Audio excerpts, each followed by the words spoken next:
Students, गौर coaching centre में आपका बहुत बहुत स्वागत है। आप जुड़ रहे हैं संकल्प सर के साथ। Today we are going to discuss chapter 1 number system class 9th mathematics exercise 1.3 and this is lecture number 3। तो स्टूडेंट, आज हम बात करने वाले हैं what are the types of decimal expansion. तो डेसिमल एक्सपेंशन कितने तरीके की होती है? तो पहली डेसिमल एक्सपेंशन होती है टर्मिनेटिंग डेसिमल एक्सपेंशन। तो टर्मिनेटिंग डेसिमल एक्सपेंशन का मतलब है जिसमें रिमाइंडर क्या आ जाता है? जीरो। सपोज हम 4 को 2 से डिवाइड कर रहे हैं तो 2 2 जा 4, तो इसका मतलब रिमाइंडर क्या आएगा? जीरो। तो ये क्या होगी? Terminating decimal expansion. इसको हम क्या कंसीडर करते हैं स्टूडेंट? Rational number. तो ये सारे के सारे क्या होते हैं? जितनी भी टर्मिनेटिंग डेसिमल एक्सपेंशन होती है वो रैशनल नंबर कंसीडर की जाती है। तो स्टूडेंट, मैं क्वेश्चन नंबर फर्स्ट के का फर्स्ट पार्ट ले रहा हूँ। तो ये टर्मिनेटिंग का एग्जाम्पल है, तो मैं जो एग्जाम्पल टर्मिनेटिंग के है पहले मैं वो करके दिखाता हूँ। तो 36 अपॉन 100, तो 100 को 36 से डिवाइड करना है स्टूडेंट। तो जब हम 100 को 36 से डिवाइड करेंगे तो हम देखते हैं कि 36 क्या है? छोटा है 100 से। तो हमें इससे डिवाइड करने के लिए यहाँ पे एक पॉइंट लेनी पड़ेगी, पॉइंट लेके यहाँ जीरो लगाना पड़ेगा। तो क्या बन जाएगा? 360। 100 3 जा 300, तो 360 में से 300 जाएंगे तो क्या बच जाएगा स्टूडेंट? 60। अब 60 फिर छोटा है तो पॉइंट का एक जीरो लेंगे, दैट बिकम 600। तो 100 6 जा 600, तो रिमाइंडर क्या आएगा? जीरो। तो इसका मतलब जब हम 100 को 36 से डिवाइड करेंगे तो 0.36। ये टर्मिनेटिंग डेसिमल एक्सपेंशन है क्योंकि ये पूरा पूरा डिवाइड हो जाता है। थर्ड पार्ट है स्टूडेंट, ये मिक्स फ्रैक्शन है। 4 सही 1/8। तो सबसे पहले हम क्या करेंगे? इसको नॉर्मल फ्रैक्शन बनाएंगे। तो हम कैसे करते हैं? इसको इससे मल्टीप्लाई करते हैं। 8 को 4 से मल्टीप्लाई करेंगे, उसमें 1 को प्लस कर देंगे। तो 8 4 जा 32 प्लस 1 दैट इज 33/8। अब 8 को 33 से डिवाइड करते हैं स्टूडेंट, तो क्या होगा? ये भी टर्मिनेटिंग है। 8 4 जा 32, रिमाइंडर 1 बचेगा। पॉइंट लेके जीरो ले लेंगे, 10 बन जाएगा। 8 1 जा 8, तो 10 में से 8 गया 2। फिर पॉइंट का जीरो ले लेंगे, 20 बन जाएगा। 8 2 जा 16, फिर 4 रिमाइंडर बच जाएगा। फिर पॉइंट का जीरो ले लेंगे 40, तो 8 5 जा 40। तो ये पूरा पूरा चला गया स्टूडेंट 4.125। तो ये भी क्या है? टर्मिनेटिंग। अब 6 पार्ट है स्टूडेंट 329 अपॉन में 400। तो 329 अंदर रखेंगे, 400 बाहर रखेंगे। अब 329 400 से छोटा है तो स्टूडेंट क्या करेंगे? पॉइंट लेके जीरो ले लेंगे, तो ये क्या बन जाएगा? 3290। अब 400 से डिवाइड करेंगे तो 400 8 जा 3200, रिमाइंडर बच जाएगा 90। अब 90 फिर छोटा है 400 से, तो हमें पॉइंट का एक जीरो लेना पड़ेगा, ये बन जाएगा 900। तो 400 2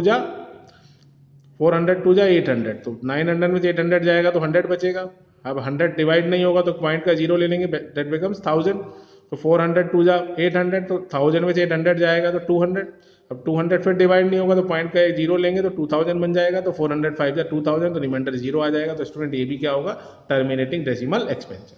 आपको एक बात याद रखनी है, अगर यही क्वेश्चन आपसे एक नंबर में पूछ लिया जाए कि भाई ये टर्मिनेटिंग है या नॉन टर्मिनेटिंग, तो आपको डायरेक्ट आप बता सकते हैं कि अगर डिनोमिनेटर का फैक्टर या तो 2 है या फिर 5 है, या फिर 2 और 5 दोनों है, तो वो टर्मिनेटिंग होगा।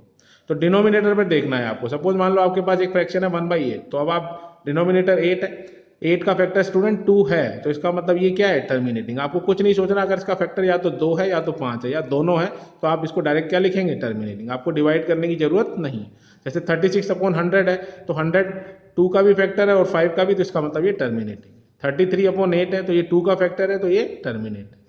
3125 अपॉन में 5000, तो आप देखेंगे 5000 2 का भी फैक्टर है और 5 का भी, तो ये टर्मिनेटिंग।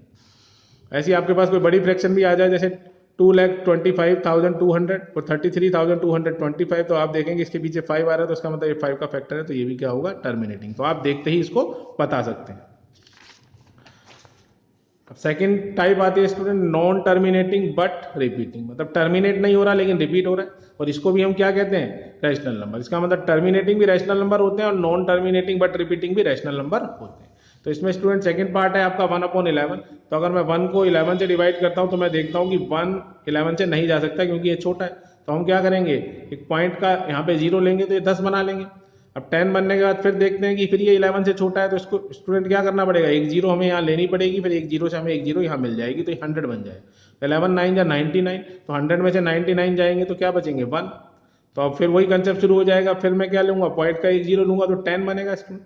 अब 10 फिर छोटा है तो एक जीरो यहाँ पे लूंगा, फिर ये 100 बना लूंगा। 11 9 जा 99, तो यही कंसेप्ट फिर दोबारा से स्टार्ट हो जाएगा। फिर 1 के साथ जीरो लूंगा, फिर जीरो लूंगा, फिर ऊपर भी जीरो लूंगा, तो 11 9 जा 99। तो इस बार आप देखते हैं कि 09 09 09 ये क्या हो रहा है? बार बार रिपीट हो रहा है, और ये इनफाइनाइट टाइम्स है, कभी खत्म नहीं होगा। तो इसलिए हम इसको शॉर्ट में कैसे लिखेंगे? 0.09 बार। बार 2 पे लगाया तो इसका मतलब ये 2 डिजिट रिपीट कर रही है, 3 पे लगेगा तो 3 डिजिट रिपीट करेंगे, और 1 पे लगेगा तो 1 डिजिट रिपीट करेंगे।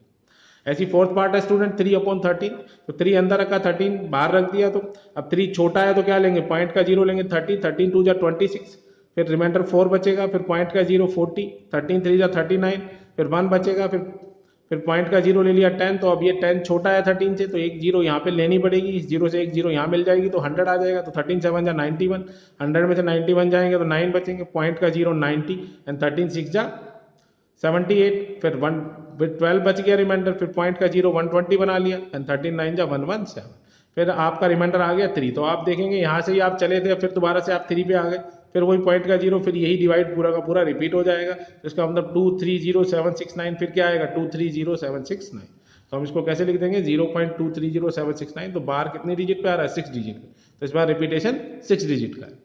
ऐसे स्टूडेंट आप ये देखेंगे फिफ्थ पार्ट है 2/11, तो 2 अंदर रखेंगे 11 बाहर, 2 छोटा है 11 से, तो हम क्या लेंगे पॉइंट का एक 0 ले लेंगे, इसको 20 बना लेंगे, तो 11 बन जाए 11 बचा 9, फिर पॉइंट का 0 90, 11 8 जा 88, तो स्टूडेंट यहाँ बच जाएगा 2, फिर पॉइंट का 0 ले लेंगे, 11 बन जाए 11, फिर बच जाएगा 9, फिर पॉइंट का 0 90, तो 11 8 जा 88, तो अब आप ये फिर 2 बचेगा, फिर यही कंसेप्ट चलता आ रहा है 20 20 और 20, तो बार बार रिपीट क्या हो रहा है 18 18 18 और 18, तो इसको हम शॉर्ट में कैसे लिखेंगे 0.18 बार, तो इसका मतलब ये 2 डिजिट बार बार रिपीट हो रही। तो थर्ड होता है student non terminating non repeating, तो नॉन टर्मिनेटिंग नॉन रिपीटिंग क्या होता है कि ये इरेशनल नंबर कंसीडर किए जाते हैं, तो इसमें क्या एग्जांपल होते हैं जैसे √2 √3 √5 √7 √11 एंड √13, तो इनके स्क्वायर रूट नहीं होते, लेकिन अगर आपके सामने रूट में 16 लिखा है तो स्टूडेंट आप समझिए कि 16 का √4 होता है, तो इसका मतलब ये क्या है, इसको हम रैशनल कंसीडर करेंगे, तो जिनका स्क्वायर रूट पूरा पूरा नहीं होता वो सारे के सारे क्या होते हैं इरेशनल नंबर होते हैं, और ये होता है non terminating and non repeating. तो आप इसको ऐसे भी समझ सकते हैं कि या मैं आगे आने वाली क्लासेस में आपके साथ डिस्कस करूंगा, फिलहाल मैं आपको छोटी सी पॉइंट बता रहा हूँ कि non terminating non repeating number बनाने के लिए आपको ऐसे एडजस्ट करना होता है। सपोज मान लो एक नंबर लिखता हूँ 0.01, तो आप क्या लिखेंगे इसको 001, तो ये आप डिजिट बढ़ाते रहे, तो यहाँ 01 था तो यहाँ 001, फिर 0001, तो ये क्या है इरेशनल नंबर, क्योंकि इसमें ये रिपीटेशन नहीं हो रहा। तो आपको कोई भी रैशनल नंबर बनाना है तो आप कैसे लिख सकते हैं, जैसे 0.71 है तो आप क्या लिख सकते हैं 771, फिर 7771, तो ये क्या है इरेशनल नंबर। तो आने वाली क्लासेस में इसके बारे में और डिस्कस करेंगे, फिलहाल आप कंसेप्ट समझिए कि जो भी नंबर रूट में है और जिसकी डेसिमल एक्सपेंशन क्या है नॉन टर्मिनेटिंग नॉन रिपीटिंग, तो ये टर्मिनेट भी नहीं हो रहा और ये रिपीट भी नहीं कर रहा, तो ये सारे के सारे क्या होते हैं इरेशनल नंबर। अब क्वेश्चन नंबर 2 है स्टूडेंट, क्वेश्चन नंबर 2 कहता है कि 1/7 जो है वो किसके इक्वल है 0.142857 बार, 6 डिजिट पे बार है। तो 1/7 की वैल्यू आपको ये दे रखी है और आपसे कहता है कि 2/7 3/7 4/7 5/7 और 6/7 को बिना कैलकुलेट किए मतलब बिना डिवाइड किए आपको फाइंड आउट करना। तो स्टूडेंट हम 2/7 को कैसे लिख सकते हैं 2 इंटू में 1/7, तो 2 इंटू में 1/7 का मतलब क्या है 2 1 जा 2 एंड 7 तो 7 आ जाएगा, तो 2/7, तो 1/7 की जगह स्टूडेंट क्या लिख सकते हैं 0.142857, क्योंकि हमें गिवन दे रखा है, तो मैं 1/7 की जगह क्या लिख दूंगा 0.142857। अब 2 से इसको मल्टीप्लाई करूंगा तो स्टूडेंट क्या आ जाएगा 0.285714। फिर 3/7 को कैसे लिख सकते हैं 3 इंटू 1/7, फिर 1/7 की वैल्यू हमें दे रखी है स्टूडेंट 0.142857, फिर 3 से मल्टीप्लाई करेंगे तो क्या आ जाएगा 0.428571 बार।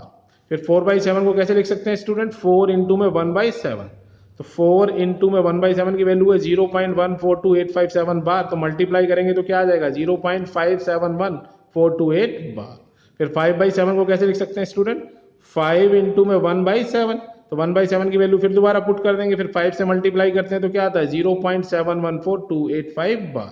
फिर 6/7 को कैसे लिख सकते हैं 6 इंटू में 1/7, फिर 1/7 की वैल्यू फिर दोबारा पुट करेंगे, फिर 6 से मल्टीप्लाई करेंगे तो स्टूडेंट क्या आ जाएगा 0.857142 बार। तो इस तरीके से आप इस क्वेश्चन को आसानी से कर सकते हैं। तो स्टूडेंट आशा करता हूं कि वीडियो बहुत अच्छे से समझ आया होगा, कोई गलती हुई तो माफ कीजिएगा। Thank you.